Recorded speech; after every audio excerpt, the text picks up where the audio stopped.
അപ്പോൾ ഇന്ന് പാർക്കുട്ടിയുടെ first stage പ്രോഗ്രാമാണ്. അപ്പോൾ അംഗൻവാടി ബേസിലാണ് അവള് ഡാൻസ് കളിക്കാൻ പോയത്, പഞ്ചായത്ത് തലത്തിൽ. അപ്പോൾ നമുക്ക് ആ വിശേഷങ്ങൾ കാണാം കേട്ടോ. ഇനി ഞാൻ കയറി ചെന്നതും വീഡിയോ എടുക്കണമെന്ന് വിചാരിച്ചു, പക്ഷെ എനിക്ക് അവിടെ പോയി പാർക്കുട്ടി ആകെ എന്താ പറയാ കരച്ചിലൊക്കെ ആയിരുന്നു. അപ്പൊ അതുകൊണ്ട് വീഡിയോ എടുക്കാൻ പറ്റിയില്ല. പിന്നെ സമയമായി, ഒന്ന് വൈകിട്ടാണ് ഞങ്ങൾ പോയത്. 9:30 10 മണിക്ക് പരിപാടി തുടങ്ങുമെന്ന് പറഞ്ഞു. അപ്പോൾ ഞങ്ങൾ പോകുമ്പോഴേക്കും പ്രാർത്ഥനയൊക്കെ കഴിഞ്ഞിട്ടുണ്ടായിരുന്നു. ഒരു 10:15 ആയി, 10:30 എത്തിയപ്പോൾ. പിന്നെ അങ്ങനെ വീഡിയോ എടുക്കാൻ എനിക്ക് പറ്റിയില്ല. അപ്പോൾ അതിന് ശേഷമാണ് പിന്നെ ഞാൻ പ്രൈസൊക്കെ വാങ്ങിയിട്ടാണ് വീഡിയോ എടുത്തത് കേട്ടോ. അപ്പോൾ ഇവിടെ കുറേ കുട്ടികൾ ഇതാ എന്താ പറയാ പ്രോഗ്രാം കാണാൻ വന്ന കുട്ടികളായിരുന്നു.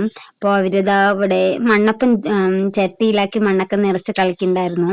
അപ്പോൾ ഞാൻ അവിടെ കയറി ചെന്നതും കുറേ കുട്ടികളായാലും മിക്ക കുട്ടികളും ഒരേ കരച്ചിലായിരുന്നു കേട്ടോ. ഒക്കെ മേക്കപ്പ് ഒക്കെ ചെയ്ത് ഡ്രസ്സൊക്കെ ഇട്ട് സുന്ദരികളൊക്കെ ആയിട്ട് ഒരേ കരച്ചിലായിരുന്നു. അപ്പൊ ഞാൻ അതൊക്കെ കണ്ടപ്പോ പിന്നെ മെയിനായിട്ട് ഞാൻ വീഡിയോ എടുക്കണ്ടെന്ന് പറഞ്ഞിട്ടായിരുന്നു. പിന്നെ എല്ലാം കഴിഞ്ഞ് തിരിച്ചു വരുമ്പോഴാണ് എന്തായാലും ഒന്ന് എടുത്തേക്കാമെന്ന് എടുത്തത്. പിന്നെ കുറച്ചപ്പുറത്ത് ആ സ്കൂളിൽ തന്നെ കുറച്ചപ്പുറത്തെ ഒരു ബിൽഡിങ്ങിൽ ഒരു വർണ്ണക്കൂടാരം പറഞ്ഞിട്ട് ഒരു കുട്ടികൾക്ക് കളിക്കാനുള്ള സ്ഥലം നമ്മുടെ MLA വന്ന് ഉദ്ഘാടനം ചെയ്യുന്നതും എന്നായിരുന്നു. അപ്പം അങ്ങനെ നല്ല തിരക്കായിരുന്നു കേട്ടോ. അപ്പം ഞാൻ പരിപാടിയൊക്കെ കഴിഞ്ഞ് പാർക്കുട്ടി സമ്മാനമൊക്കെ വാങ്ങിയിട്ട് ഞങ്ങളൊന്ന് ഉള്ളിക്കൊന്ന് സ്റ്റേജിന്റെ ആ ഭാഗത്തേക്ക് പോയിട്ടോ. അപ്പൊ ഞാൻ പാർക്കുട്ടീന്റെ ഡാൻസ് ഞാൻ കുറച്ച് കിട്ടിയിട്ടില്ല വീഡിയോ, അപ്പൊ കിട്ടിയിട്ട് ഞാൻ അപ്ലോഡ് ചെയ്യാന്ന് പറഞ്ഞിട്ടാണ്. അപ്പൊ അവൾക്ക് ഈ പ്രൈസ് എങ്ങനെ കിട്ടിയെന്നല്ലേ, സ്റ്റേജിൽ കയറിയതും അവൾ ഒരേ കരച്ചിലായിരുന്നു കേട്ടോ.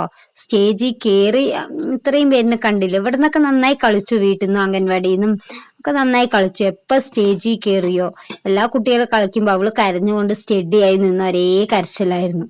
അതേപോലെ തന്നെ സമ്മാനം ട്രോഫി വാങ്ങാൻ കയറുമ്പോഴും ആ സ്റ്റേജിൽ കയറുമ്പോൾ ഒരേ കരച്ചിലായിരുന്നു. ഞാനൊക്കെ വിചാരിച്ചത് അവള് നന്നായി കളിക്കുന്നതാണ്, കാരണം അംഗൻവാടിയിലും ഇവിടെ വീട്ടിലൊക്കെ കളിക്കുന്ന കണ്ടപ്പോൾ അവള് കളിക്കും അവിടെ പോയാന്നാ വിചാരിച്ചത്. പക്ഷെ അങ്ങനെയല്ല സംഭവിച്ചത്, അവൾ ഒരേ കരച്ചിലായിരുന്നു കേട്ടോ.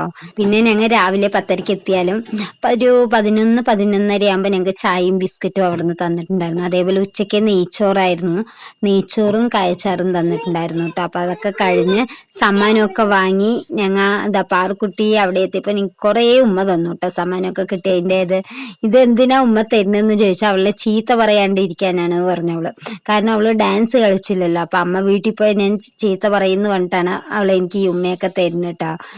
ഈ പരിപാടി ദിവസം തന്നെ ഈ സ്കൂളില് അപ്പുറത്തെ ഒരു ബിൽഡിങ്ങില് വർണ്ണക്കൂടാരം വന്ന് ചെറിയ കുട്ടികൾക്ക് കളിക്കാനുള്ള ഒരു സ്ഥലം നമ്മുടെ MLA സാർ വന്നിട്ട് ഇവിടെ ഉദ്ഘാടനം ചെയ്യുന്നുണ്ടായിരുന്നു. എനിക്ക് ഒരുപാട് സങ്കടം തോന്നിയ ഒരു നിമിഷമാണ്. കാരണം നമ്മൾ 1 മാസം 2 മാസം മുന്നേ അവൾക്ക് ഡാൻസ് കളിക്കാൻ വേണ്ടി എല്ലാ സാധനവും എല്ലാം വാങ്ങി വെച്ചിട്ട് അവസാനം സ്റ്റേജിൽ കയറിയപ്പോൾ ഒരേ കരച്ചിൽ കഴിഞ്ഞപ്പോൾ ഒരുപാട് മനസ്സിക്ക് ഭയങ്കര സങ്കടം തോന്നി.